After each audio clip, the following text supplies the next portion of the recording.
It's early morning in a small-town school, and sunlight spills through dusty windows onto a battered old piano. A determined black girl places her fingertips on the keys. Suddenly, a stern teacher storms in and snaps, "That's enough! You shouldn't be in here." Little does anyone know her next move will change everything. The hush in the music room feels heavier now that the teacher's voice has filled it. The small upright piano, its wood scuffed from years of use, almost, seems to tremble under the tension. The girl, let's call her Zara, slowly lifts her hands from the keys, unsure whether to argue or apologize. For a moment, she holds the teacher's gaze, every muscle in her body clenched with the fear of retaliation. But this isn't just about music. For Zara, the piano has been a refuge. At home, the days are long and the nights uncertain.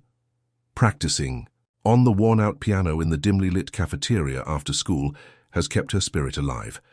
When the teacher, Mr. Haynes, suddenly catches her here before official practice hours, it feels like a personal attack. His voice echoes, "You know the rules. No one uses this piano without permission." Zara's cheeks burn. She thinks of how not long ago she overheard Mr. Haynes telling another faculty member that certain students have no place trying to master complex pieces. She didn't confront him then, but she's never forgotten the sting of those words, and now here she is, caught again. She takes a breath and responds quietly, "Sir, I'm preparing for the recital." Her hands hover near the piano keys, as if they can't bear to leave them fully. Mr. Haynes eyes her skeptically, like he's waiting for her to break under pressure. "You're not on the official sign-up list yet," he counters. "Stop wasting time." She feels her heart drop into her stomach. He's acting as if her dream is ridiculous, but there's a spark in Zara that even his disapproval can't extinguish. She might be scared, but beneath that fear lies a determination. She's carried for years. She stands up, steps away from the bench, and looks Mr. Haynes in the eye. "Maybe I'm not on the list yet," she says, voice trembling but steady. "But I'll be there one way or another." Before Mr. Haynes can retort, the bell rings. Time for classes. Zara scoops up her backpack. She glances at the piano, one last time silently promising it that she'll return. Mr. Haynes just shakes his head, muttering under his breath. All day, Zara carries that tension through her classes. She can't focus in math or history, replaying the morning's confrontation in her mind. She wonders if she should just give up, practice at home, and hope nobody notices. Yet deep down, she knows this isn't just about playing an instrument. It's about proving to herself, and maybe even to Mr. Haynes, that she belongs here just as much as anyone else. When lunchtime rolls around, Zara sits alone, fiddling with a plastic fork and her half-eaten meal. A couple of classmates approach her table, having heard whispers about the showdown in the music room. One of them, Tyler, asks with genuine curiosity, "Are you still going to audition for the recital? I heard Mr. Haynes was pretty mad." Zara hesitates, then nods. "I have to," she whispers. "I can't explain it. This is my chance." Tyler gives her a hopeful smile, and that small gesture of support feels like a lifeline. Zara realizes she's not entirely alone. Others see her passion, and maybe, just maybe, they'll stand by her. By the end of the day, she can't resist heading back to the piano. The corridors are mostly empty, lockers closed and hallways silent. Standing outside the music room, she wonders if Mr. Haynes is waiting inside, arms folded, ready to scold her again. Anxiety churns in her stomach, but her desire to practice is stronger. Pushing open the door, she slips into the room. It's empty. She exhales with relief and slides onto the bench. Her fingers fall naturally into position for the piece she's been teaching herself by ear. Soft notes fill the space, each one a small rebellion against the idea that she doesn't belong. Because here's the thing, Zara's determination comes from a place beyond any teacher's disapproval. She's faced struggles outside these school walls that are far more intimidating. She's heard people say she can't succeed because of where she's from or how she looks. But the piano doesn't judge. It only reflects the player's spirit. In tea. The quiet hush of the after-school music room, Zara finally allows herself to play freely, letting each note tell the story of a girl who refuses to be dismissed. And with every chord, She's one step closer to a moment that could shock everyone, including Mr. Haynes in ways they never saw coming. Zara's heart pounds as she finishes her secret practice session, the last reverberation of the piano lingering in the still air. She hurries out of the music room before Mr. Haynes can catch her again, but she can't escape the nervous thrill of playing despite his warning. Outside, late afternoon light slants through the windows, stretching shadows across the floors. She wonders if she's risking too much, sneaking in practice where she's not welcome. In the hallway, she nearly bumps into Ms. Barnes, an older teacher who's known for her kind smiles and encouraging words. Ms. Barnes notices Zara's uneasy expression. "Everything all right?" she asks gently. Zara hesitates, unsure if she should mention the conflict with Mr. Haynes, but her shoulders slump, and the truth spills out. She explains how he found her in the music room that morning, how he told her to stop practicing. Ms. Barnes frowns, concern etched on her features. "That's peculiar," she murmurs. "You have every right to rehearse if you're serious about joining the recital." Relief warms Zara's chest. At least one adult in this school believes she isn't out of line. Ms. Barnes pats Zara's shoulder before walking off, and though the moment is brief, it reaffirms Zara's resolve. She's not imagining the injustice of Mr. Haynes's attitude. He really is standing in her way. Later that evening, Zara tries to work on her homework in the cramped apartment she shares with her family. The living room TV blares in the background, while her younger siblings chase each other around. She's exhausted from the day's tensions, but the thought of the recital keeps her awake. She pictures herself on stage, dressed neatly, hands gliding. Over the keys, the crowd silent and mesmerized by her performance. That vision glows in her mind, helping her block out everything else. When she finally drifts to sleep, she dreams about playing the piano confidently before a large audience. But just as the dream reaches a crescendo, she senses Mr. Haynes behind her, tapping his foot disapprovingly. She wakes with her heart pounding, the image too real to shake off. Is his disapproval strong enough to sabotage her chance, or is it only fueling her passion to prove him wrong? The next morning, Zara slips into school early. Part of her wants to avoid another confrontation, but her desire to practice is too strong to ignore. She tiptoes toward the music room, conscious that Mr. Haynes might be patrolling. Her breath catches when she sees a familiar shape through the narrow window in the door, someone sitting at the piano. Could it be another student? She gently opens the door. To her surprise, it's Tyler, the classmate who'd asked about her audition at lunch. He's trying to plunk out a simple melody, brow furrowed in concentration. "Oh, didn't mean to intrude," Zara says softly. Tyler jumps, nearly hitting a wrong note, but then smiles sheepishly. "I figured you'd show up," he admits, sliding aside to make room for her on the bench. "Heard you're really good." Zara blushes and takes a seat beside him. She shows him a few chords guiding his fingers. The tentative notes fill the quiet room. While Tyler's technique is clumsy, his enthusiasm reminds Zara of herself when she first started. For a moment, she forgets about Mr. Haynes altogether. It's just music, two classmates learning from each other. Time slips away until first bell. They both scramble to gather their backpacks. Before leaving, Tyler murmurs, "Don't let him stop you. We all want to see you play." Zara's surprised by how much those words encourage her. People are noticing her drive, and they're rooting for her success. But as she steps into the hallway, she nearly collides with Mr. Haynes. His eyes flick from Tyler to Zara, then to the piano behind them. A muscle in his jaw tightens. He says nothing, just nods curtly and keeps walking, but the tension in his silence is louder than any reprimand. Zara's stomach twists in knots.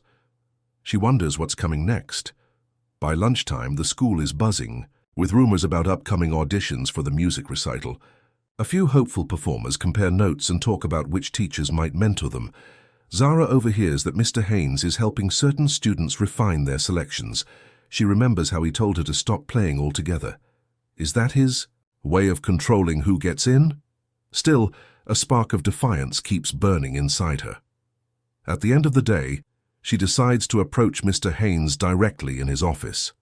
The walk there feels like a long journey, each step echoing in her ears, her palms sweating.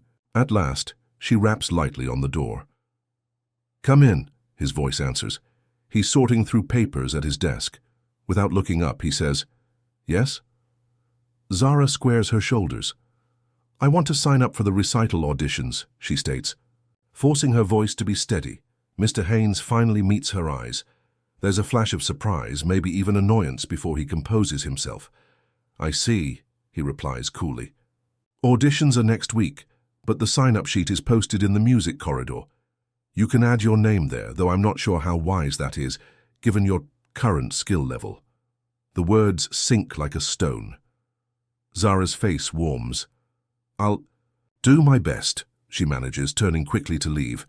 The second she steps out, her breathing feels faster. Anger simmers beneath the hurt. It's clear Mr. Haynes doesn't think she can handle a formal audition, but she's not about to let his dismissal scare her off. She's already come too far to quit. So she heads to the corridor, pen in hand, and finds the sign-up sheet pinned to the wall outside the music room. Glancing down the list of names, she sees all the established players. Many are kids who've taken private lessons for years, but Zara adds her name at the bottom with a flourish, as if the motion itself seals her decision. No more hiding, no more playing in secret. She's stepping into the spotlight, even if Mr. Haynes can't stand to see it happen. The next day dawns cool and cloudy, a perfect match for Zara's jittery nerves. As she walks into school, she feels as though everyone's eyes are on her.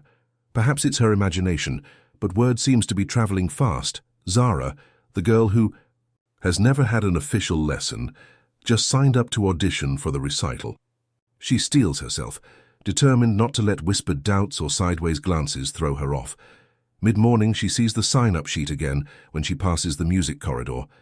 New names have appeared below hers, students who clearly have more experience and formal training. She feels a pang of intimidation, but every time doubt creeps in, she remembers how it felt to play those piano keys in secret, the sense of purpose it gave her.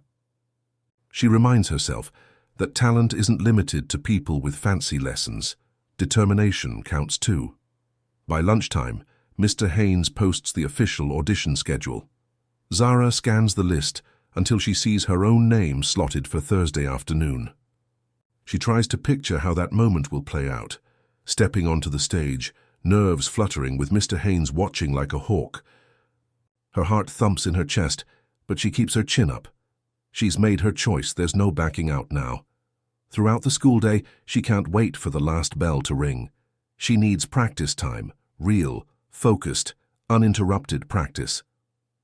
When classes finally end, she doesn't head straight for the music room. Instead, she swings by Ms. Barnes's classroom. Ms. Barnes, sorting papers at her desk, glances up and smiles. "Zara, how can I help you?" Zara hesitates in the doorway. I really need somewhere to practice without causing trouble. I don't want Mr. Haynes to think I'm sneaking around." She half expects Ms. Barnes to brush her off, but instead Ms. Barnes stands, picks up a ring of keys, and waves Zara along. "Come on," she says. "Let's see if we can find a free spot." They walk down a quiet hallway and stop at a small side room, usually used for storage. Ms. Barnes unlocks it, revealing a neglected upright piano covered by an old sheet. "We moved this in here after we got new instruments," she explains. "No one's used it in a while, but it should still work." Zara lifts the dusty cover and presses a few keys. The piano is out of tune, but it makes a gentle, promising sound. A wave of gratitude washes over her. "Thank you," she breathes. Ms. Barnes just gives a half smile. "I can't say what Mr. Haynes will think, but there's no rule saying, 'You can't practice here, go on, do your best.'" Once Ms. Barnes leaves, Zara rubs her palms together, then starts playing a simple scale. The keyboard feels a bit stiff beneath her fingertips, but after a few warm-up exercises, the flow returns. She launches into her chosen piece, one she's pieced together by ear and from online tutorials. The acoustics in this cramped room aren't great, yet the echoing notes still fill her with the same joy and determination as always. Minutes turn into an hour. She loses track of time until she realizes it's getting late. Her fingers ache, but she's made real progress. She's finally free to practice without fear of being interrupted. Just as she's about to pack up, Tyler pokes his head in, eyes bright. "I thought I heard someone playing," he says. "This is where you disappeared to, huh?" Zara laughs softly and motions for him to come in. Tyler sits on a haw, an old wooden chair, listens for a moment, then offers an idea for the piece, a variation he found online. She tries it, hitting a couple of sour notes, but he nods encouragingly. "You'll get it," he says. They spend a few minutes brainstorming how to refine the transitions. Tyler admits he's nowhere near as skilled, yet he's picked up random tips from his own attempts to learn music. Zara, in turn, shares some fingering techniques she discovered. It's an unexpected friendship, fueled by the thrill of helping each other improve. By the time they say goodnight, she feels less alone in this battle. Over the next few days, Zara slips into that musty storage room every chance she gets. The out-of-tune piano becomes her companion, and each practice session brings her closer to the piece she hopes will make the judges and Mr. Haynes take notice. Sometimes Ms. Barnes drops in to give a kind word, or Tyler comes by to listen and chat. Occasionally, Zara hears laughter in the hallway, reminding her that plenty of students are still skeptical. She ignores it. She's focused on the upcoming audition. Just when she starts to feel comfortable, though, an announcement over the PA system stops her cold. "Attention students, there will be a mandatory meeting for all recital audition participants in the cafeteria at 3 p.m. with Mr. Haynes." Zara's stomach twists. She can't tell if this is a standard procedure or something targeted at her. At 3 p.m. sharp, she enters the cafeteria. About a dozen other auditioners are seated around the large tables. Most of them glance her way. She notices a few she recognizes as naturals, kids who've been praised for years and never told to quit. Mr. Haynes stands at the front, arms folded, surveying the group. "All right, everyone," he begins. "The auditions are next Thursday, starting at 2 p.m. sharp. Be on time, be prepared, and know your pieces. Any latecomers might forfeit their slot." His gaze flickers in Zara's direction, as though the warning is meant especially for her. She keeps her face impassive, refusing to show the sting of his words. After rattling off other details, like how each student gets 5 minutes to perform, Mr. Haynes asks, "Any questions?" The room is silent for a beat. Then a girl in the back raises her hand. "Will we have a rehearsal on the main stage first?" Mr. Haynes nods. "Yes. You'll get a brief run-through slot the morning of the auditions. Check the posted schedule. No last-minute changes, understood?" Zara wants to ask something, anything that would confirm she's not a burden, but she can't find the right words. She just sits there, taking in the tension that practically crackles in the air whenever Mr. Haynes glances her way. Finally, he dismisses the group and everyone files out. As Zara stands to leave, Mr. Haynes calls out, "Zara!" She turns, pulse hammering. He looks at her with measured skepticism. "I suggest you practice with a professional or someone who can guide you properly," he says softly enough that others can't overhear. "Self-study might not be enough at your level." It's not explicitly rude, but the implication is clear. She's not equipped to do this alone. She swallows hard, nods once, and walks away. Instead of feeling discouraged, though, a stubborn determination ignites in her gut. Maybe Mr. Haynes genuinely thinks she's unprepared, or maybe he just doesn't believe in her. Either way, she'll show him and everyone else that she deserves her place on that stage. If that means staying late every night in the musty storage room, then so be it. The days leading up to Thursday's auditions pass in a blur of piano keys, cramped practice sessions, and anxious nighttime reflections. Zara makes the storage room her second home, arriving early and staying late, sometimes until the custodian flicks the lights off in the hallway. Each time, she feels closer to perfecting the melody, but the strain is showing. Her fingers often cramp, her back aches from leaning over the piano so many hours. Still, she won't slow down. One afternoon, as she's running through the trickiest passage for the 5th time, the door creaks open. Expecting Tyler. She looks up with a smile, but her face falls when Mr. Haynes steps in. He crosses his arms, surveying the dusty room. Interesting choice of rehearsal space, he comments, and though his tone is mild, she detects a hint of condescension. Zara swallows, bracing herself for a reprimand. Instead, he nods at the piano. Play something. Her nerves prickle, but she starts the piece she's been practicing, determined to let her music speak for itself. The opening chords come out a little shaky, an unfortunate side effect of her surprise. She forces herself to focus, ignoring the tense figure looming behind her. Halfway through, her left hand fumbles a chord. She winces but keeps going. When she finishes, the final note echoes in the small room. Mr. Haynes purses his lips. "You've got the basics of the piece down," he admits. "But there's more to performing than hitting notes.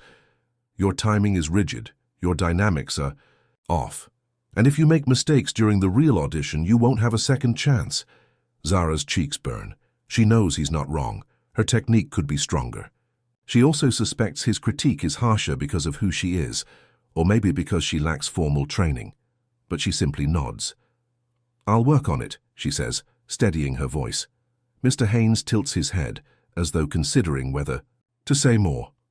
At last he gestures for her to stand. "Let's switch seats. Show me your fingering." Hesitant but curious, she moves aside. He plays the first few measures of her piece, demonstrating a smoother transition between chords, and points out how she could soften her touch for certain phrases. To her surprise, he's giving her pointers, albeit brusquely. For a few minutes she listens intently, mentally cataloguing everything he says. It feels almost surreal. This same teacher who told her to stop playing weeks ago is now showing her the nuances of performance. She wonders if it's a sign he sees some spark in her, or if he just wants to ensure she doesn't embarrass the recital. Either way, she soaks up every tip he's willing to give. When he finishes, he stands, straightening his tie. "Don't think this means you're fully prepared," he warns. "I just don't like to see sloppy performances under my watch." Then he's gone, leaving Zara with a whirlwind of emotions. She's grateful for the sudden glimpse of mentorship, yet conflicted by his cool disapproval. That evening, she replays his advice on loop, adjusting her hand positions and focusing on the dynamics. It feels like she's leveling up with each new insight. She also recalls the edge in his voice, like he still doubts she can pull it off. Rather than discouraging her, it hardens her resolve. If Mr. Haynes thinks she's not ready, she'll prove otherwise when Thursday's audition arrives. In the following days, Zara integrates every piece of Mr. Haynes's advice into her practice. She refines her dynamics, shaping each phrase so it rises and falls instead of staying flat. In the cramped storage room, she carefully runs through the piece again and again until muscle memory takes over.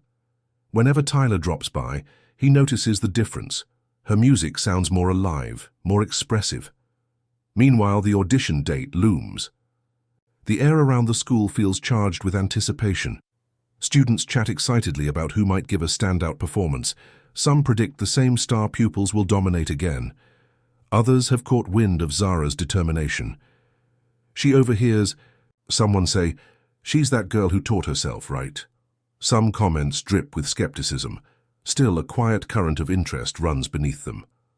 On Tuesday, 2 days before auditions, Ms. Barnes happens upon Zara in the hallway and asks how preparation is going. Zara smiles wanly. "Better, I think. Mr. Haynes gave me some tips the other day." Ms. Barnes raises an eyebrow, visibly surprised that he bothered to help. She nods approvingly. "Make the most of it. He's not easy to impress." That same afternoon, while Zara's rehearsing her piece for what feels like the 1,000th time, the storage room door opens again.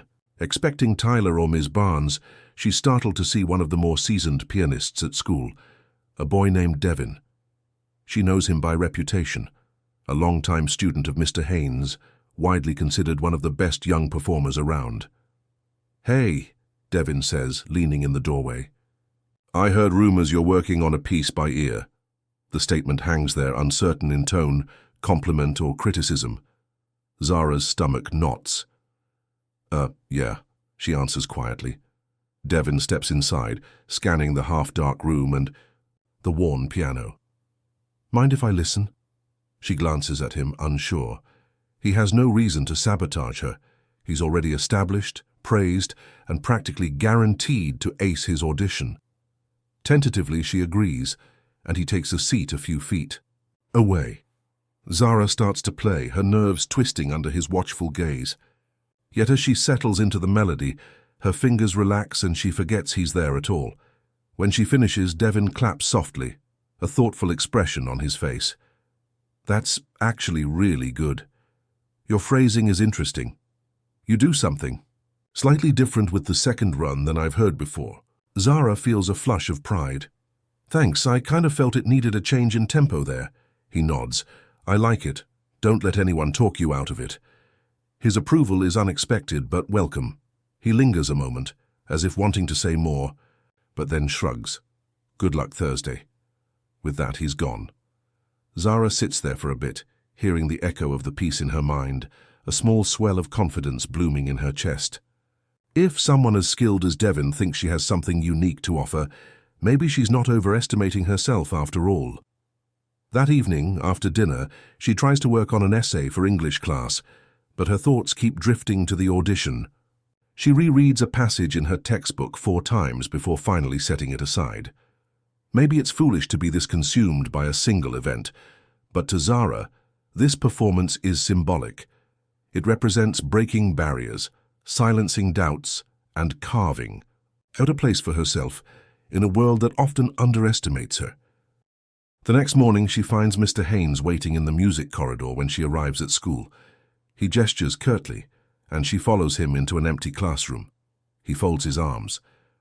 "I hear you've been practicing a lot," he says, a faint edge in his voice. "I don't usually do last-minute coaching, but if you show promise, I won't let it go to waste."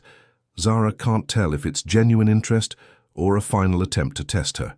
Still, she nods in gratitude, letting him guide her through a tricky sequence of chords. He zeroes in on each minor flaw, calling out where she flattens a note or stiffens her wrists. It's hard not to feel stung by his bluntness, but she holds on to the knowledge that few novices get any help from him at all. "Try again," he orders after every correction, and each time she does, her execution improves slightly. By the time the first bell rings, her head swims with tiny adjustments she needs to remember. "Don't forget to breathe between phrases," he says at last as she packs up. "You rush when you're nervous." As Zara heads to homeroom, her heart hammers. Tomorrow is the big day. She can barely focus on her classes. Every chalkboard scribble or group discussion fades into background noise as she imagines stepping onto the stage. Will the audience see a confident young musician, or just a jittery newcomer?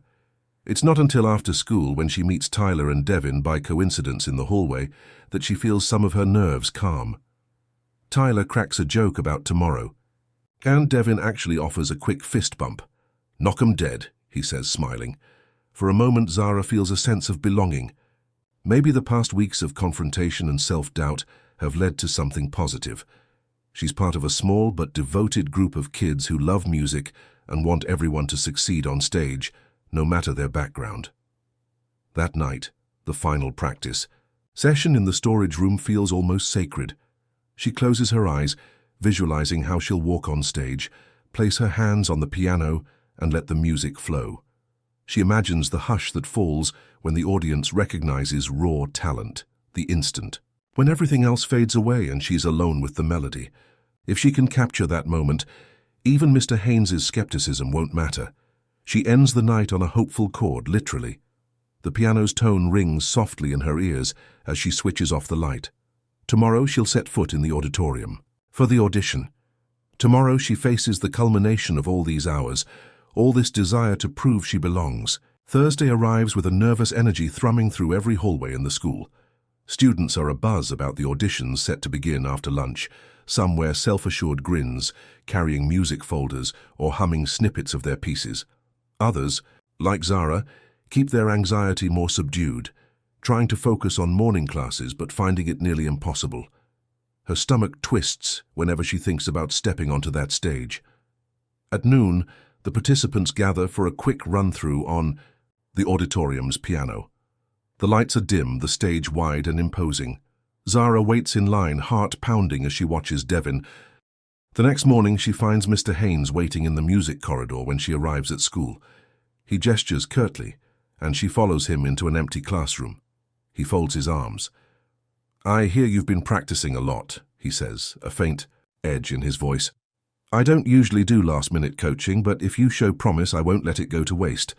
Zara can't tell if it's genuine interest or a final attempt to test her. Still, she nods in gratitude, letting him guide her through a tricky sequence of chords. He zeroes in on each minor flaw, calling out where she flattens a note or stiffens her wrists. It's hard not to feel stung by his bluntness, but she holds on to the knowledge that few novices get any help from him at all. "Try again," he orders after every correction, and each time she does, her execution improves slightly. By the time the first bell rings, her head swims with tiny adjustments she needs to remember. "Don't forget to breathe between phrases," he says at last as she packs up. "You rush when you're nervous." As Zara heads to homeroom, her heart hammers. Tomorrow is the big day. She can barely focus on her classes. Every chalkboard scribble or group discussion fades into background noise as she imagines stepping onto the stage. Will the audience see a confident young musician, or just a jittery newcomer? It's not until after school, when she meets Tyler and Devin by coincidence in the hallway, that she feels some of her nerves calm. Tyler cracks a joke about tomorrow, and Devin actually offers a quick fist bump. "Knock 'em dead," he says, smiling. For a moment, Zara feels a sense of belonging. Maybe the past weeks of confrontation and self-doubt have led to something positive. She's part of a small but devoted group of kids who love music and want everyone to succeed on stage, no matter their background. That night, the final practice session in the storage room feels almost sacred. She closes her eyes, visualizing how she'll walk on stage, place her hands on the piano, and let the music flow. She imagines the hush that falls when the audience recognizes raw talent, the instant, when everything else fades away and she's alone with the melody. If she can capture that moment, even Mr. Haynes's skepticism won't matter. She ends the night on a hopeful chord, literally. The piano's tone rings softly in her ears as she switches off the light. Tomorrow she'll set foot in the auditorium for the audition. Tomorrow she faces the culmination of all these hours, all this desire to prove she belongs. Thursday arrives with a nervous energy thrumming through every hallway in the school. Students are abuzz about the auditions set to begin after lunch. Some wear self-assured grins, carrying music folders or humming snippets of their pieces. Others, like Zara, keep their anxiety more subdued, trying to focus on morning classes but finding it nearly impossible. Her stomach twists whenever she thinks about stepping onto that stage. At noon, the participants gather for a quick run-through on the auditorium's piano. The lights are dim, the stage wide and imposing. Zara waits in line, heart pounding as she watches Devin. Heart hammering, Zara stands and gives a small bow. She catches a glimpse of Mr. Haynes near the back. His expression is guarded, yet there's something in his eyes that looks almost like approval. She can't be sure, but she does see Ms. Barnes, beaming, and Tyler flashing her a thumbs up from the wings. She walks off stage feeling like her legs might give out. Devin greets her with a grin. "Great job," he says, clapping her on the shoulder. Tyler echoes the sentiment, whispering, "Told you you'd crush it." For a moment, Zara is lightheaded with relief and excitement. She did what she came to do. No matter what happens next, she can't regret the choice to step forward. She stays backstage for the remaining performers, still riding the adrenaline rush. When the final participant finishes, Mr. Haynes reappears, addressing everyone who performed. "Thank you for your efforts. Results will be posted outside the music office by tomorrow morning. This recital is about showcasing skill, passion, and dedication. I trust you've all shown us what you're capable of." His gaze flicks toward Zara, and she thinks she sees the hint of a nod. Then, in a swirl of chatter, students disperse, some leaving in groups, others alone. Zara finds herself standing with Tyler, who's practically bouncing. "You looked so confident up there," he gushes. "I can't wait to see if you made it." Zara lowers her eyes, still processing. "Honestly, just finishing without freezing up was enough for me," she admits. Yet she can't deny the spark of hope kindling in her chest. What if she did make it? What if her name appears on the final lineup? As she steps out into the afternoon sunlight, her shoulders relax. She's done it. She's faced the moment she's been preparing for all these weeks. Whether or not she gets selected, she played from her heart. That victory in itself is something Mr. Haynes can never take away. That evening, Zara finds herself unable to sleep, replaying every moment of her audition in her mind. Though proud of how she performed, she can't quite dispel her lingering uncertainties.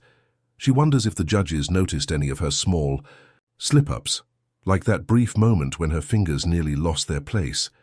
Whenever doubt gnaws at her, she recalls the applause she received and forces a smile. Whether or not she's chosen, she knows she poured her heart into that performance. At school the next morning, the halls are a flurry of activity. Students from all grades crane their necks toward the music office door, where a simple piece of paper is taped to the glass. That paper holds the names of everyone who made the cut for the upcoming recital. Zara hesitates at the end of the corridor.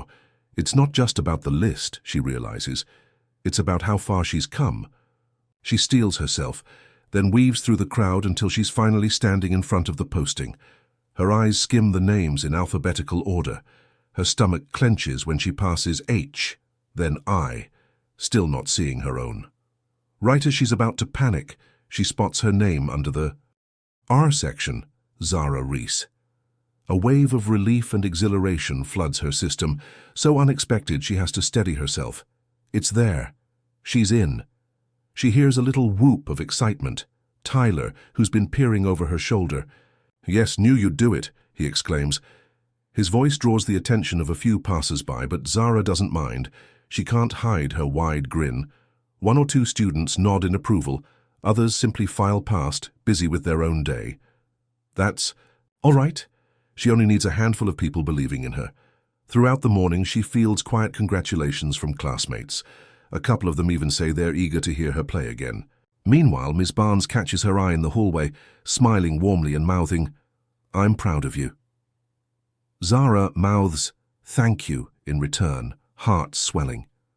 She thinks of how Miss Barnes opened that storage room for her, and how crucial that small kindness was in getting her here.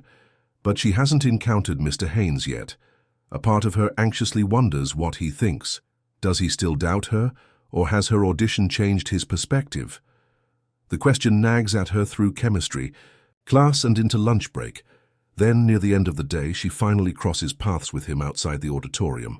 He's talking to Devin about the upcoming recital. Seeing Zara, Devin waves her over.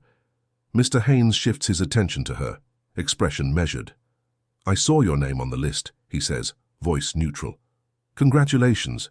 You put in considerable effort, clearly more than I expected. It's not exactly high praise, but coming from Mr. Haynes, it feels like some sort of recognition." Zara smiles, keeping her tone respectful. "Thank you. I appreciate your help too," he nods curtly. "There's still room for improvement, especially with your technique. If you continue to refine your playing, you might surprise the audience at the recital." He leaves it at that, turning back to Devin to discuss scheduling details, but his words linger in Zara's mind. You might surprise the audience. Later in the afternoon, she meets Tyler by the cafeteria doors. He's beaming. "Any big celebration plans?" he jokes, nudging her playfully. Zara shrugs, laughing. "Not really. My family doesn't even know much about this. I haven't told them how serious I am about music." She pauses, considering. "I guess it's time I fill them in." When she gets home that evening, she helps her mother with dinner and her younger siblings with homework. The scene is the usual chaos, the TV set to a cartoon channel, two kids squabbling over a broken toy, and the stove sizzling with a pot of pasta. As soon as Zara finds a quiet moment, she explains the recital, how she signed up, how the auditions went. Her mother's eyes go wide, equal parts astonished and proud. "So you did all of this on your own?" she asks, brushing flour off her hands. Zara nods, bashful. "I didn't want to say anything in case I failed." Her mother sets aside the cooking utensils and pulls Zara into a hug. "Baby, you never fail by trying. I'm glad you told me. We'll be there for you, all right? Your siblings, too. Just let us know the date." Zara's heart feels full. She realizes she's been carrying the weight of secrecy for weeks. Now sharing the news with her mother makes the accomplishment that much sweeter. They talk logistics, how to get the whole family there. Whether the younger kids can sit through a long program. Even the thought of it makes Zara giddy. The recital is turning from a private dream into a family affair. Late that night, she sneaks in a bit of extra practice on the battered keyboard at home, the same one she used to tinker with before she found the school's pianos. The keys aren't as responsive, but she doesn't mind. She's overflowing with gratitude for the journey so far. Every obstacle, every clash with Mr. Haynes, every worried breath before hitting a tricky chord. It was all leading to this, a chance to stand on stage and share her passion, not just for herself, but for anyone who's ever been told you can't. As the recital date draws nearer, the buzz around school intensifies. Flyers appear in the hallways featuring a list of performers, Zara's name printed boldly among the others. Each day, she notices new people glancing her way with curiosity, or murmuring encouragement as she rushes to class. She tries not to let it go to her head. There's still plenty of work to do. In her free periods, she retreats to the storage room piano. Sometimes Devin shows up unexpectedly, tossing out advice or just listening in silence. He remains a bit aloof, but she can sense a growing camaraderie. Tyler continues to pop in too, always cheerful. One afternoon, he claps loudly when Zara wraps up a run-through. "That was flawless," he proclaims, though she herself caught a couple of small slips. "Okay, maybe not flawless," she teases, "but I'll take the compliment." Occasionally, Ms. Barnes wanders by to check on Zara's progress. Her face lights up each time she hears the music flowing from that old piano. "You have a genuine gift," she tells Zara one afternoon, lingering in the doorway. It's rare to see someone learn so quickly by ear. Zara is about to shrug it off modestly, but Ms. Barnes continues. "Promise me you'll keep playing even after this recital. You have something special." Zara nods, a shy smile spreading across her lips. She's never had an adult, other than her mother, praise her dedication so directly. At home, her younger siblings have taken to crowding around while she practices on the worn keyboard in the living room. They press random keys, giggling, imitating her movements. It's distracting, but also heartwarming. Her mother sometimes stands in the background, eyes shining with pride. Zara feels a new level of support all around her, like she's no longer fighting this battle alone. Just a couple of days before the recital, Mr. Haynes calls a final meeting for the performers. Everyone gathers in the music room, the tension palpable. Even the most confident students look a bit on edge. Mr. Haynes clears his throat, scanning the group. "You've put in weeks of practice," he begins. "At this point, there's nothing more to learn, only what you can refine in the final hours. Make sure you're rested, rehearsed, and ready." He goes on to talk about stage etiquette, reminding them to bow, to move, the bench quietly, to maintain composure, even if they slip up. While he speaks, Zara can't help noticing how much she's grown to appreciate these strict, if sometimes harsh, guidelines. Early on, his manner felt like a personal slight, but now she sees that part of it is his unwavering expectation of excellence. She can't change his skeptical nature, but she can rise to meet the standards he sets. After the meeting, Zara lingers. She steps up to Mr. Haynes while the others file out. "I just wanted to say thank you," she offers softly, "for the pointers, and for, well, pushing me." Mr. Haynes's eyebrows lift slightly and he nods. "Keep your focus," he replies, his voice gentler than usual. "I'm interested to see your final performance." That night, Zara returns home with a heightened sense of excitement.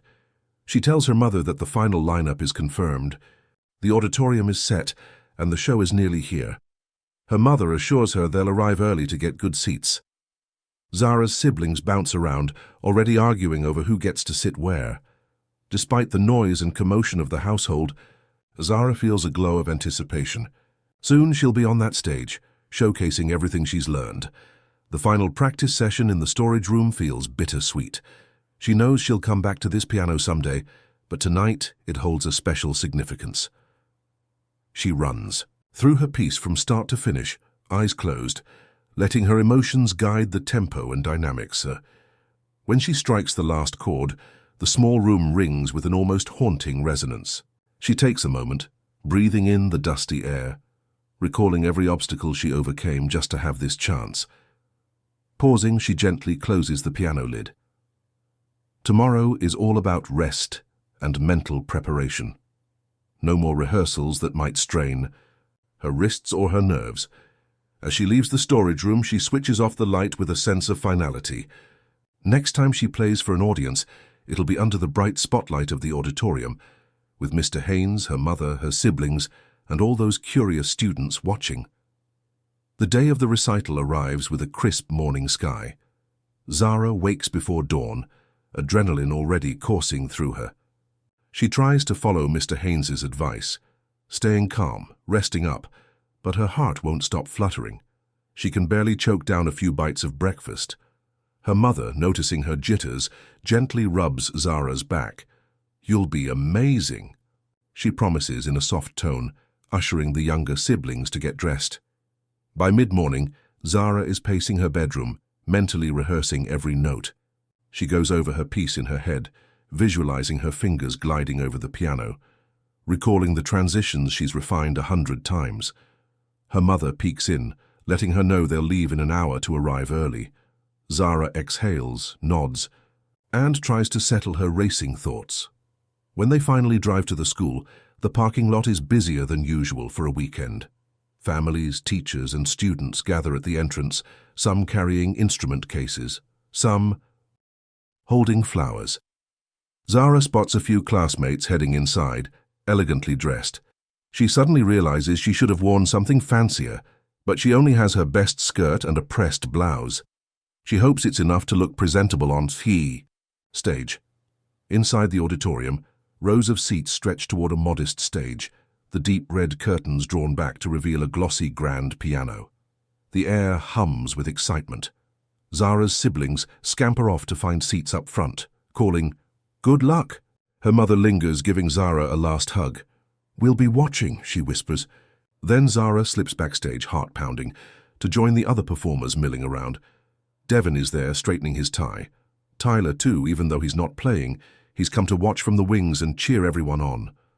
A hum of last-minute nerves permeates the group, students fiddling with their sheet music, some whispering to each other about mistakes they hope to avoid. Zara sits on a small bench, hands folded in her lap, trying to keep her breathing steady. Each tick of the backstage clock intensifies the pressure. Mr. Haynes arrives, scanning the room with a sense of authority. "We'll begin in 15 minutes, he announces, consulting a clipboard. "Everyone line up in performance order. The stage manager will call you one by one." His eyes land on Zara briefly, just long enough for her to spot a flicker of acknowledgement. She wonders if he's still skeptical, or if he expects her to shine. Once the audience finishes settling in, the auditorium lights dim. A hush falls, and Mr. Haynes steps to the microphone. He welcomes everyone and briefly explains the program. Then the first performer is called. A talented violinist steps on stage to polite applause, launching into a quick-paced piece. Zara can't see them from backstage, but she hears the crisp notes resonating through the space, earning cheers at the end. Next up is a vocalist who sings a soulful ballad, followed by a small ensemble performing a lively piece. Zara clutches her hands together. Her turn is coming soon and her anxiety threatens to spike. But the supportive presence of Tyler and the others around her helps keep panic at bay. Finally, she hears her name announced. Her pulse thrums loud in her ears as she steps into the stage lights. Applause greets her, some of it enthusiastic, likely from her siblings up front. She manages a small smile and moves toward the gleaming piano. The bench is set just right, and she sits carefully, adjusting her skirt, then placing her hands on the keys. In that moment, everything around her seems to fade. The murmuring audience, the stage lights, even her own nerves. She breathes in slowly, recalling each practice session in that storage room, each hour of self-doubt that she transformed into determination. Then she presses down on the first chord. The piece unfolds exactly as she's rehearsed, but with an added depth that comes from the excitement of a live performance. She softens the gentle sections, letting the notes hover in the air, and then pours more energy into the crescendos, giving them a dramatic flair. It's as though all her emotions, fear, pride, resilience, pour through her fingertips into the music. She feels a spark of pure connection, the kind she's only dreamed of until now. When she strikes the final note, a warm silence follows before applause breaks like a wave. The spotlight feels hot on her face, and she notices the grin spreading across her cheeks. For an instant, she dares to look toward the audience. Her mother is standing, clapping vigorously. Her siblings are wide-eyed with excitement. And even through the brightness, she catches sight of Mr. Haynes off to the side, hands together in a measured but genuine clap. Zara rises, gives a slight bow, and walks off the stage with her heart soaring. She hardly notices the next performer, stepping into place behind her. Tyler meets her backstage, practically jumping with excitement. "That was incredible," he whispers. Devin nods in agreement. "You really made it your own." She can't form a coherent response, just breathes in relief. It's done, and she didn't choke. In fact, it might have been the best she's ever played. Now, finally, she can let the tension loosen from her muscles. For the rest of the recital, she stands in the wings, applauding each act with renewed appreciation for what it means to be on that stage. Zara remains backstage as more performers take their turns. Her pulse still hums with excitement, and it's almost surreal to watch the remaining acts from the same vantage point where she stood just moments ago.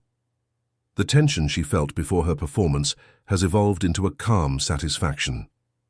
She did what she set out to do, pour every ounce of passion into those keys. The audience cheers each new piece, a lively piano duet, a graceful flutist, and even a dance number accompanied by recorded music.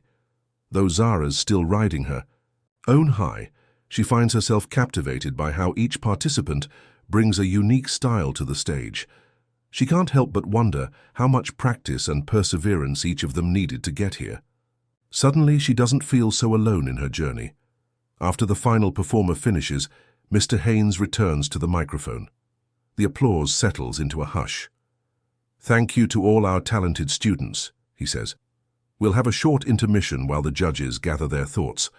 Then we'll announce which performers will be invited for the showcase round next month." A soft ripple of excitement, and some anxiety, moves through the backstage area. Zara had nearly forgotten that the recital was also an audition to determine who might go on to bigger opportunities, an official showcase with guests from outside the school. She steps aside to let other performers pass, her heart picking up speed again. Would she even have a chance at something like that? Tyler bounds. Over, eyes bright. "Showcase round, bet you're a shoo-in." Zara laughs nervously. "I'm not so sure. There are some amazing musicians here. Besides, I'm just happy I got through today without messing up." Tyler nudges her, grinning. "You don't give yourself enough credit." 15 minutes. Later, everyone reconvenes in the auditorium. An air of anticipation settles over the crowd. Zara glances from the side of the stage. She can spot her mother and siblings sitting together, the younger ones looking restless from all the waiting. The judges, including Mr. Haynes, stand at the front. One judge, a music instructor from a neighboring district, clears her throat and begins reading from a note card. "We want to commend every performer for their dedication," she says. "Everyone showed skill and artistry. However, we have a limited number of slots for the upcoming showcase. The following names, in no particular order, are invited to perform." Zara grips the velvet curtain so tightly, her knuckles turn white. She listens as the judge calls out the first name. Devin, of course. He strides up to the front of the stage, shaking hands with a confident smile. A few more names follow, some of the well-known favorites. Her lungs feel tight, wondering if her name will be on that list at all. And next we have... The judge pauses, scanning the card. Zara Reese. The words echo in Zara's ears, and for a moment she wonders if she imagined them. Tyler practically punches the air in excitement, and the backstage crew ushers her out. Feeling her heart hammer in her chest, she steps toward the front, the overhead lights suddenly feeling much brighter than before. Applause greets her, and when she meets her mother's gaze in the audience, she sees tears of pride shining there. She stands in line beside Devin and the others who made it, hardly believing it's real. 2 more names are read, rounding out the showcase lineup. Then Mr. Haynes steps forward to congratulate them. Though he addresses the entire group, his eyes land on Zara with a measured look of acknowledgement. She senses, for the first time, a subtle shift in his demeanor, not exactly warm but not distant either. When the applause finally subsides, the judge invites the selected students to remain on stage for photos. The rest of the crowd begins to filter out or gather in the aisles to chat. Zara feels a rush of congratulations from fellow performers who didn't make the showcase but still seem genuinely happy for her. Devon extends a playful fist bump, and some friends from class wave excitedly from the seats. After the small photo session, Zara hurries to the lobby to reunite with her family. Her mother gives her a tight hug, siblings swirling around them, jabbering all at once about how the piano sounded amazing and your hands were moving so fast. She basks in the glow of their excitement, scarcely able to speak. This is the first time they've seen her perform, and it feels like validation, pure and simple. Ms. Barnes appears next, congratulating Zara with a warm smile. "I knew you'd do well," she says. "But this is wonderful. You have real promise." Zara's eyes sting with emotion. She thinks back to that day when Ms. Barnes showed her the unused piano in storage, giving her a safe space to practice. Without that moment of kindness, none of this might have happened. Amid the whirlwind of praise, Zara spots Mr. Haynes talking to a colleague near the auditorium door. For a brief second, their eyes meet. He gives her a single, measured nod, a silent acknowledgement of her achievement, and then returns to his conversation. She wonders if he might someday be proud to say he helped her grow.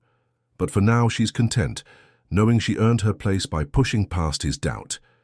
The evening stretches on with clusters of people lingering to congratulate the performers. Zara's mother arranges her siblings for a family photo in front of the stage, capturing the moment forever. As they pose, one of her little sisters tugs Zara's sleeve. "Can I play piano too?" she asks, eyes big and hopeful. Zara kneels, down smiling. "Absolutely. I'll show you everything I know." That night, as they all head out of the school into the cool evening air, Zara feels a sense of completion. The journey from sneaking around to practice, to facing off with Mr. Haynes, to stepping onto that stage, has led here, to a future wide open with possibilities. She accomplished more than she'd even dared to dream. Not only performing, but earning a spot in the next showcase. Yet deep inside, she knows this is just the beginning. There's still so much to learn, countless pieces to explore, more growth to chase. But for now, Zara allows herself a moment of pure joy, stepping forward into the night with her family's laughter echoing around her, each step fueled by the thrill of doing what others once said she couldn't. In the days following the recital, Zara finds herself in an odd state of both celebration and anticipation. She's thrilled to have made it into the showcase, but a new wave of pressure sets in. Instead of simply playing her piece for a local audience, she'll now be performing before a larger crowd, including music instructors from other schools, and perhaps even a few scouts who could open doors to scholarship programs. The thought both excites and terrifies her. At home, the energy has shifted. Her siblings are still pestering her about piano lessons, begging to tap the keys whenever she sits down to practice. Her mother, usually preoccupied with juggling work and household duties, now carves out time to watch Zara rehearse. Each time she tosses out supportive comments, "That sounded so smooth," or "Your fingers are getting faster," which warm Zara's heart. It's a welcome change from when she played in secret, unsure if anyone really cared about her music. One afternoon, about a week after the recital, Zara musters the courage to approach Mr. Haynes again. She figures, if she's going to perform in the showcase, she could use any guidance he's willing to offer, no matter how prickly he can be. She catches him between classes, stepping into his office while he's organizing sheet music. "Mr. Haynes," she begins, a little hesitant. Do you have time to help me refine my piece for the showcase? I'd like to add some new elements, maybe choose a slightly more challenging arrangement." He takes a moment to look her over. The old skepticism hasn't vanished from his eyes, but there's a hint of grudging respect there now. "A different arrangement, you say?" he asks, drumming his fingertips on the desk. "You're certain you can handle a more complex version with less than a month to prepare?" Zara inhales deeply. "I think so. If it's not too big a leap, I'd like to try." She braces for a dismissive answer, but Mr. Haynes nods. "All right, let's see what you've got. Meet me in the music room after final period." Her relief is immediate, but so is a nervous flutter in her stomach. She recalls their previous practice session, intense and demanding. Still, if she wants to make a strong impression at the showcase, she can't stay in her comfort zone. When the last bell rings that day, Zara gathers her sheet music, plus a few printouts of a more advanced arrangement she found online. She hurries to the music room, where Mr. Haynes stands by the piano, arms crossed. "You're on time," he remarks. "Good." They spend an hour dissecting each measure of the new arrangement. He shows her where to alter fingering to achieve better fluidity, points out subtle dynamic shifts, and urges her to maintain consistent tempo through challenging runs. It's a grueling session.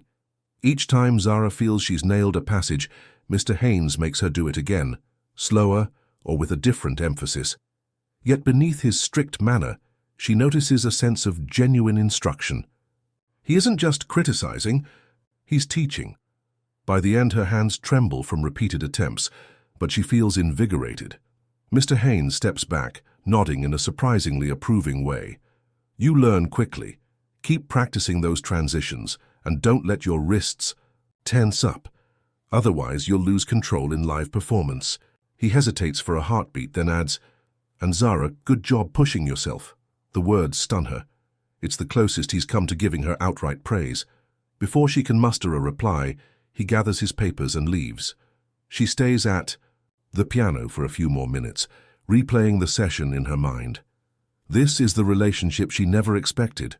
A teacher who once dismissed her, now guiding her with rigorous care. It's not warm or fuzzy, but it's progress.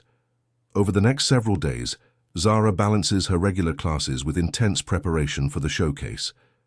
Tyler notices the fatigue creeping into her eyes. "Don't burn out," he warns her. "You don't want to peak too soon." Devin, who's also in the showcase, stops by once to trade tips and check out her new arrangement. He compliments her leaps in difficulty, though he warns her not to attempt too many fancy flourishes if they might trip her up. "Quality over. Flash," he says, tapping the sheet music meaningfully. Meanwhile, Ms. Barnes continues to be Zara's silent champion. She pops into the music room occasionally, offering a cheerful wave or thumbs up. Sometimes it's just enough to keep Zara's spirits lifted when the strain of constant practice bears down on her. She reminds herself this is the dream, to be recognized and guided. Still, dreams can be exhausting to chase. At home, her mother arranges for Zara to have a few extra hours each weekend without chores or babysitting duties, so she can focus on polishing her performance. Even her younger siblings pick up on the importance of leaving Zara alone when she's practicing, though they still poke their heads in to peek at her now and then. Each moment of quiet support cements in Zara's heart that she's doing this for more than just herself. It's for her family, for the kids who look up to her, and for anyone who's been told they're not good enough. Every night she falls into bed with her hands stiff and her mind filled with the day's progress. She's careful to stretch her fingers, remembering Mr. Haynes's warning not to let tension ruin her playing. And though fear nags at her, what if she overreaches with this new arrangement, she sets it aside with the same resilience that got her here in the first place. If the teacher who once doubted her now believes she can handle it, then there's no going back. With each passing day, Zara feels her mastery of the new arrangement grow. She settles into a rhythm. School, a short break, then hours of practice. On weekends, she'll spend mornings running scales and afternoons polishing tricky passages. It's demanding, but there's something undeniably thrilling about moving beyond what she once thought was her limit. One afternoon, after a particularly intense session with Mr. Haynes, she emerges from the music room with sweat on her brow. Tyler and Devin are waiting in the corridor, apparently curious about her progress. Tyler hands her a bottle of water, which she gratefully accepts. "He's really putting you through the ringer, huh?" he says, eyes wide. Zara nods, taking a quick sip. "We're refining every note." "It's a lot," she admits, pressing, her hand against her temple. Devin crosses his arms, smiling wryly. "That's how he molded me when I started out. Trust me, If he didn't see something special in you, he wouldn't bother. They chat for a few minutes about the upcoming showcase. Devin has chosen a challenging piece as well, though it's one he's familiar with from private lessons. No matter what, he says, the competition's going to be tough, but that's good. It pushes us to be better. Zara can't help feeling a flicker of friendly rivalry. She's come to respect his talent and she wants to measure up. By the time she heads home, her muscles ache from head to toe. She does her homework in a haze, barely registering the words in her textbooks. Only after dinner, when she sits down at her battered home keyboard, does she feel her focus snap back. She plays a gentle warm-up, coaxing her tight shoulders to relax. Her little sister perches nearby, humming along. After about 15 minutes of practice, her phone buzzes with a text from Ms. Barnes. "Keep going. I heard from Mr. Haynes that you're improving faster than expected. Proud of you." Zara laughs softly. It's not every day a teacher sends encouraging messages like that. She types back a quick "thank you," then returns her attention to the keys heart lighter than before. As the showcase draws near, word spreads around the school that Zara's piece is on another level, even compared to what she played at the initial recital. A few skeptical classmates ask if it's really true she learned everything on her own. She corrects them politely, explaining how Mr. Haynes has been giving her serious coaching. Sometimes they shake their heads in disbelief. Just a few. Months ago, most didn't even know she could play. Now rumors swirl that she might be the biggest surprise act at the showcase. Still, not all the chatter is positive. One afternoon, she overhears two students questioning why she's getting special attention from Mr. Haynes. "I've been in his class for years and never got a fraction of that help," one grumbles. "Guess it pays to act like you're some underdog." Zara's chest tightens. She slinks away before they notice her. She knows she didn't ask for favoritism. She had to fight tooth and nail just to be allowed in the music room at first. If Mr. Haynes is devoting extra time to her now, it's because she earned his respect. That night, the conversation replays in her mind as she tries to sleep. A pang of guilt mingles with frustration. She reminds herself that not so long ago, Mr. Haynes practically slammed the door in her face. Nothing about her journey has been easy or handed to her. In the stillness of her bedroom, she decides she won't let anyone's envy or misunderstandings shake her. She has to stay focused on the music and the growth she's achieving, or risk losing everything she's worked for. In the final week before the showcase, Mr. Haynes schedules a mini run-through with a small audience, just a few teachers, Ms. Barnes included, and a couple of volunteer students. It's a chance for Zara to test drive her new arrangement under mild pressure. Devin does the same, refining his own performance. When Zara takes her place at the piano for this informal preview, she feels a familiar jolt of nerves. Even though she's practiced tirelessly, the fear of making a glaring error never fully goes away. She places her fingers on the keys, takes a measured breath, and begins. This time, she's keenly aware of every dynamic shift, every subtle accent. The notes ring out with a new confidence, a fluidity she's never had before. The handful of observers applaud warmly at the end, and Ms. Barnes beams. Mr. Haynes gives one concise nod, then offers a few technical critiques. "Your sustain pedal was a bit heavy in the second half," he notes. "Ease up to let the melody shine through." But she catches a glimmer of approval in his eyes. Once he would have just told her she wasn't good enough. Now he's pushing her finer points. Zara steps away from the piano, carefully hiding a tremor of relief. The piece is almost performance-ready. She just needs to polish a few lingering rough edges. As she gathers her sheet music, she spots Tyler in the back of the room, giving her 2 thumbs up. A weight lifts from her shoulders. She's come far, too far to back down when the spotlight is nearly in reach. The day before the showcase, the atmosphere around the school is electric. Teachers gossip in the staff lounge about which students might steal the show, while classmates eagerly debate their favorites in corridors. Zara tries to keep her head down, but inside, her excitement and nerves surge with every passing hour. She can hardly focus on her last few classes. When the final bell rings, she practically sprints to the music room for one last official rehearsal with Mr. Haynes. She finds him already seated at the piano, reviewing a stack of sheet music. He looks up as she enters, mouth set in a thin line. "We have limited time," he announces. "Play it through without stopping, then we'll address any issues." Zara nods, stepping forward. Her fingers settle on the keys, a slight tremor betraying her tension. She begins. The opening sequence flows smoothly, the hours of repetition evident in every chord. Her transitions are clean, the dynamics precise. Yet halfway through, she falters on a complicated arpeggio. The stumble jars her, but she recovers quickly, pressing on to the end. Mr. Haynes stands, crossing his arms. "You rushed that arpeggio," he says, voice flat. "The rest was good, but you lost control there. You need to ground yourself, breathe, slow your mind, and let your hands follow." Zara nods, heart pounding. She expected some critique, but each note of disapproval stings. She tries again, this time deliberately pacing herself through that tricky run, and it rings much clearer. He offers a single, brief nod. Better. Then he closes the lid on the piano. "That's enough. For now. Don't overwork yourself before tomorrow. Go home, rest, and trust your preparation." She hears concern hidden in his authoritative tone. It's still strange to feel like he's looking out for her, considering their rocky beginning, but she's grateful nonetheless. That evening, she barely touches her dinner. Her mother notices, placing a comforting hand on her shoulder. "Nervous?" Zara just nods. The younger kids glance over, more curious than worried, oblivious to the kind of pressure Zara feels. "You've practiced enough to know that piece inside and out," her mother reassures her. "All that's left is to let yourself shine." Zara tries to believe it. She occupies herself by making sure her outfit for tomorrow is neatly pressed and laid out, simple but tasteful.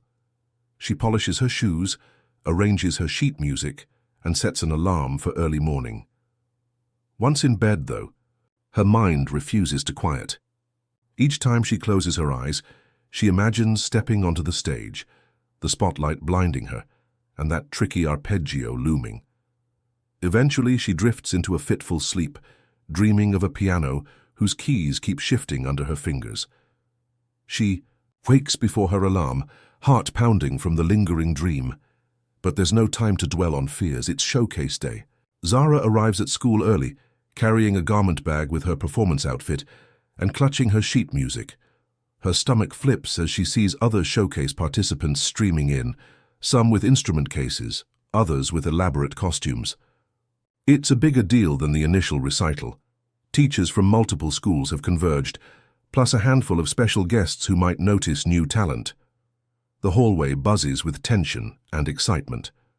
Mr. Haynes has scheduled a short run-through on the main stage for all performers, just enough to check lighting and sound levels.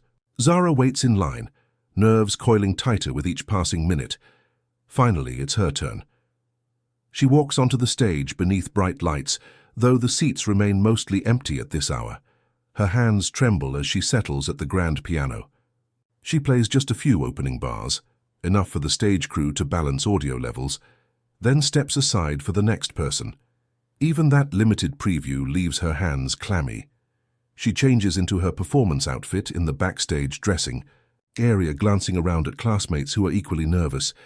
Devin, looking sharp in a tailored shirt, spots her and... Now nothing's left but to sit back, watch the remaining performers and wait for the showcase to conclude. She retreats to a corner backstage, letting the tension ebb from her body. Someone hands her water. She's too dazed to see who. Each sip feels like returning to earth after soaring through the clouds. She closes her eyes briefly, replaying the performance in her mind, savoring every note that came out just as she'd hoped. Zara lingers backstage, gradually recovering from the exhilarating rush of her performance. She listens to the subsequent acts through the curtain, an elegant harp solo, a jazzy saxophone piece, a spirited duet on two pianos. Each time the crowd applauds, she feels their energy pulsing through the walls. Though her own turn is over, she remains invested in her fellow performers' successes, clapping quietly from the wings. Between numbers, she steps into a backstage hallway to catch her breath. Her mother slips past security volunteers and appears there, eyes still shining with pride. "That was breathtaking," she whispers, pulling Zara into a quick hug. "I've never heard you play like that, so effortless. Zara's cheeks, warm. She's about to reply when her siblings peek around the corner, grinning, eager to congratulate her. It's a swarm of excitement that leaves her laughing, heart full. Not long after, Miss Barnes arrives. "Zara," she breathes, "you made that piano sing." The entire auditorium felt it. Her voice holds genuine awe, and Zara realizes how much it means to have Miss Barnes's support. She thanks the teacher softly, feeling a pang of nostalgia for the dusty storage room where this journey started. Soon the family heads back to their seats, and Zara returns to the wings, wanting to see the final performers. She catches a glimpse of Mr. Haynes by the stage manager, calmly scanning the schedule. She wonders if he'll say anything to her before the event wraps up. Maybe not. He seems busy overseeing the entire showcase. Even so, she senses some shift in his stance. He no longer appears scrutinizing, more satisfied. The last few acts bring a crescendo of excitement. Devin, in particular, delivers a masterful performance on the piano that brings half the audience to its feet. Zara applauds so vigorously her palms sting. The time they spent comparing notes and pushing each other has clearly paid off. He's every bit as in command of his instrument as she is of hers. When the final performer finishes, a visiting adjudicator takes the mic to offer closing remarks, highlighting the showcase's most memorable moments. Zara feels her stomach flutter. Are they going to single her out? She doesn't expect an award. This isn't exactly a competition, but her curiosity sparks, and she stands on tiptoe to see over the other waiting performers. Sure enough, the ER adjudicator mentions several standouts, including a few who've demonstrated significant growth and fresh interpretations. When Zara hears her name among them, she feels a flash of heat run through her cheeks. She glances around, spotting her mother dabbing at her eyes with a tissue. Applause washes over them again, and for a moment, it's like she's floating, buoyed by the reality that her hard work truly mattered. After the applause subsides, the showcase officially concludes. People pour into the aisles, praising the performers, hugging, laughing, some exchanging phone numbers or making plans to collaborate. Zara manages to slip away from the throng, heading backstage to collect her things. She carefully folds her sheet music, still hardly believing how far she's come. When she turns around, Mr. Haynes is there, arms crossed. She stiffens, bracing for a critique about the one or two moments she felt were shaky. Instead, he speaks in a calm, almost gentle voice. "Good job," he says. "I can tell how much effort you've poured into this. It's impressive." Zara's pulse thuds. She can't recall him ever giving such a direct compliment. A slow smile crosses her face. "Thank you. I owe a lot of it to your help," she replies. He dips his head in acknowledgement, then tells her, "Don't let it end here. You've got potential far beyond a single recital or showcase." Her heart lifts at the underlying message. He's challenging her to go further, to keep pushing boundaries, and she wants to. She's already thinking about the next piece she'll tackle, the next stage she might play on. They part ways as the stage crew starts packing up. Zara gathers her family, Ms. Barnes and Tyler, in the lobby, where they pose for photos. Each snapshot holds the memory of her journey, the early struggles, the stolen practice hours, the tension with Mr. Haynes, the triumphant recitals. Now with the showcase behind her, she feels like she's on the cusp of something new, an open horizon where music can carry her to places she once thought impossible. In the weeks following the showcase, life at school shifts noticeably for Zara. She's no longer just that girl who snuck around to play piano. Now people greet her in the halls with genuine admiration, asking questions like, "What piece are you working on next?" or "Are you planning another performance soon?" Each interaction fuels her motivation, reminding her that her talent isn't just a secret hobby anymore, it's a recognized strength. Mr. Haynes becomes a more steady presence in her musical journey. Though he keeps his stern exterior, he occasionally invites Zara to sit in during advanced rehearsals, letting her watch and learn from older students with top-tier skills. Sometimes he'll offer a short critique. "Your pedal timing is off," again, or "You need to lighten up on your staccato." but it's all in the spirit of pushing her to keep improving. She senses he's proud, even if he'd never phrase it that way. Meanwhile, Devin has taken on a friendly rival role.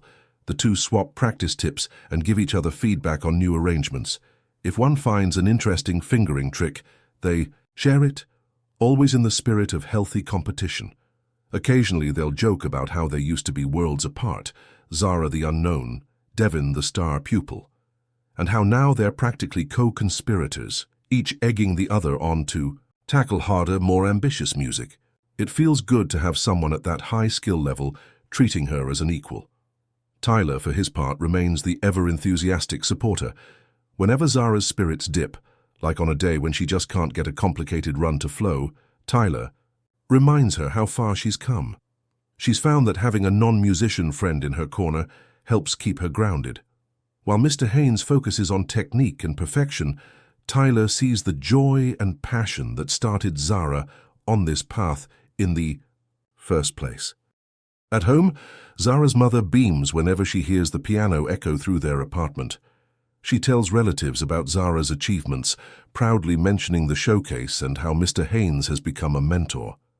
Even Zara's younger siblings brag about her at school, telling their classmates they have a piano star in the family. The sense of closeness and support is new to Zara, and it gives her a reason to keep pushing. She's no longer working in secrecy, uncertain whether it matters. She knows it matters, and that knowledge fills her with a steady, comforting drive. One afternoon, Ms. Barnes seeks Zara out to share big news. A regional arts council is hosting a talent competition, offering scholarships and connections to college music programs. It's more prestigious than the school showcase, attracting participants from all over the county. Zara, I thought of you the moment I saw the flyer, Ms. Barnes says, holding it out. You'd have a real chance. Zara's pulse quickens. The idea of taking her music beyond the school walls into a larger arena is thrilling and terrifying. She thinks back to how it felt to stand on stage during the showcase, the hush before she played, the applause that erupted after. Part of her yearns to experience that on a bigger platform. Another part warns her that it'll be even more pressure. Still, Ms. Barnes's expression is so encouraging that Zara finds herself nodding. I'd love to try, she says, voice tinged with excitement. That evening she gathers her family to discuss the competition. Her mother is instantly supportive, though she admits the travelling might be a challenge if it's held out of town. Zara's siblings clamour to come too, already picturing a grand adventure. A spark lights in Zara's heart. She remembers how the school recital and showcase felt like massive steps, yet she accomplished them. Maybe this next step is just the natural progression. She brings the idea to Mr. Haynes, half expecting him to say she isn't ready. To her relief, he doesn't dismiss it. Instead, he studies the flyer, then nods slowly. If you're truly committed, he says, I can help you pick a piece that highlights your strengths.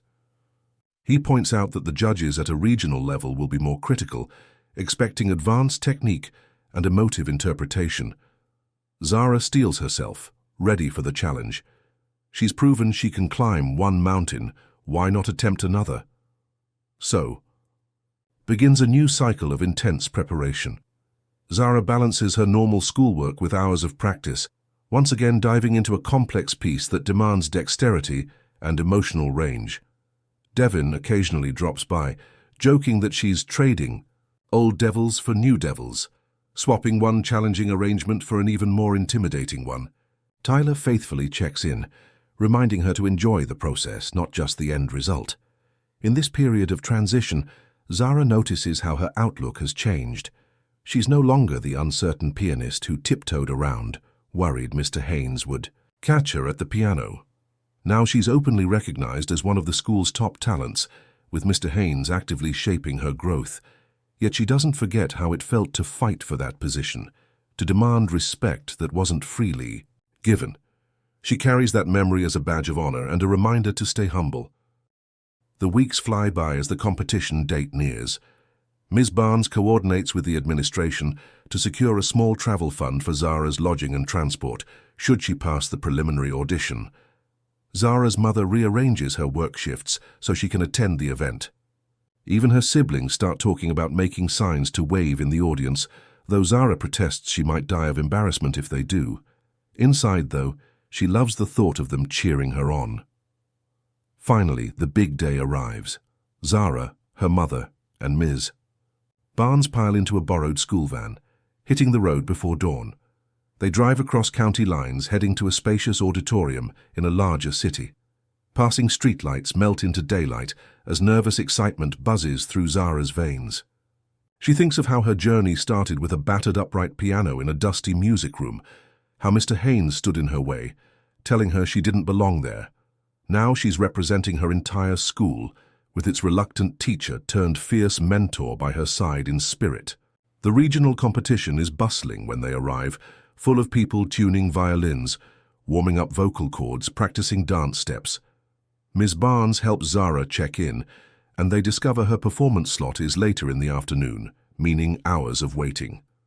Nervous energy saturates the air. Zara finds a quiet corridor to run through her piece on a portable keyboard the organizers set up for contestants. Each note resonates with the memory of her first recitals, tying the past to this brand new opportunity. As her turn finally approaches, she stands side stage, watching a jaw-dropping ballet routine finish to thunderous applause. Her heart hammers. How can she match such grace with just a piano? She forces a steady breath and recalls every session with Mr. Haynes, every supportive word from Ms. Barnes, every pep talk from Tyler and Devin, every moment her siblings cried, "That's so cool." She's done the work. Now it's time to step forward once more. She's announced by name, stepping into a spotlight brighter than any she's faced before. In the audience, she spots Ms. Barnes and her mother sitting side by side, faces glowing with pride. Her siblings are further back, waving, and the sight pushes away her fear. She sits at the polished grand piano, letting her fingertips hover before the opening chord. She plays. And in those moments the entire auditorium fades, except for the music and her own pulsing heartbeat. The hours of practice crystallize into fluid arcs of sound, each phrase bearing her determination, her history, her defiance of the teacher who once tried to shut her down. Midway through, she closes her eyes, trusting the muscle memory, letting the piece swirl from her soul to the instrument. When she finishes, she feels a hush so intense it's as if the room itself is holding its breath. Then the applause breaks, crashing over her in waves. She steps away, tears brimming in her eyes. The crowd is on its feet, and Ms. Barnes is clapping so hard, Zara fears she'll hurt herself. Her mother looks overwhelmed, emotional beyond words. Zara bows, heart thumping with a mix of relief, pride, and absolute joy. She can't see Mr. Haynes, but she knows he'd be here if he could, arms folded, offering that tiny nod of approval she's come to cherish. Later, as she and Ms. Barnes await the judge's feedback, they chat about how far she's come, from sneaking in forbidden practice sessions to fearlessly taking a regional stage. Ms. Barnes laughs. "If you told me months ago that the stubborn teacher who nearly locked you out of the music room would become your greatest critic and your biggest push toward success, I'd have never believed it." Zara smiles, wiping her cheeks. "Neither would I," she admits, "but I'm glad it worked out that way." Eventually, the results are announced. Zara braces herself, heart pounding. Even if she doesn't place, she's grateful for the experience. But when her name is called, awarding her a spot in the top tier of finalists, she nearly buckles at the knees. Ms. Barnes whoops, her mother envelops her in a hug, and her siblings cheer so loud that heads turn. It's surreal, like she's living someone else's dream. Yet it's hers, built on every note she's practiced, every hurdle she's cleared. After the ceremony, Zara walks through the auditorium's foyer, catching sight of other participants and their families. Some are celebrating, others look disappointed. She remembers the sting of being told no and the rush of proving someone wrong. She understands in a deeper way that every musician's journey is a roller coaster of triumphs and setbacks. A whisper in her mind reminds her that this is still only the beginning of the road.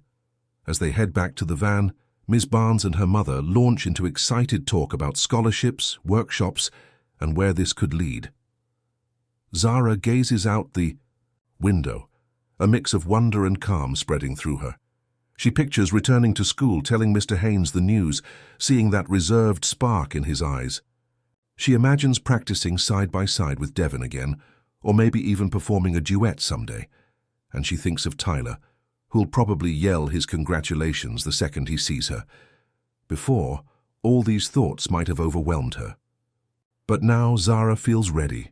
She's earned her place, first in that little music room, then on stage for the showcase, and now in a regional competition. Each step has forged her into a musician who knows her worth. She hasn't forgotten the teacher who once barred her from the piano, nor the surge of courage it took to speak up. That spark of bravery has carried her here, and it'll carry her forward wherever the music leads next.